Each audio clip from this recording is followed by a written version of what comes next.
இந்த லிஸ்ட்ல நம்ம இரண்டாவதா பார்க்க போறது பொலிட்டிக்கல் சிவில் வார். அதாவது வெளிநாட்டுல இருந்து வந்து போராடுறது வேற, ஆனா உள்நாட்டிலே போராட்டம் இருந்தா அதுதான் இப்ப நான் சொல்ல போறேன். எப்படி கிளியோபாட்ரா தன்னோட தம்பியவே கல்யாணம் பண்ணிட்டாலும் பரவாயில்ல, நான் தான் அந்த ஆட்சியில இருப்பேன்னு சொன்னாங்களோ, அதே மாதிரி ஒவ்வொரு அரசும் அதே தான் நினைச்சாங்க. தன்னோட தம்பி தங்கச்சின்னு கூட பார்க்காம அவங்களுக்கே விஷம் வச்சு கொண்டாங்க. நான் மட்டும்தான் அந்த ஆட்சியில இருக்கணும், என் பிள்ளைங்க மட்டும்தான் அந்த ஆட்சியில இருக்கணும் அப்படிங்கிற மாதிரி பல விஷயங்களை தன்னோட மைண்ட்ல ஏத்தி இருந்தாங்க.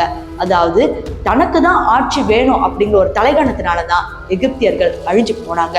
அதுல முக்கியமா ஒண்ணு சொல்லணும்னா, இவங்களுக்குள்ள இருக்கிற குழப்பம் வெளிநாட்டவர்களுக்கு இன்னும் ஈஸியா போயிடுச்சு. அதனால அவங்க வெளியே வந்து சூறையாடும் போது இவங்களால ஒண்ணுமே பண்ண முடியல. ஒருத்தவங்களுக்கு ஒருத்தவங்க ஒத்துமை இருந்திருந்தா ஒருவேளை பண்டைய ஈஜிப்டை காப்பாத்திருக்க முடியும். ஆனா பெர்ஷியன் உள்ள வந்து சண்டை போடும் போது இவங்களால எதுவுமே பண்ண முடியல.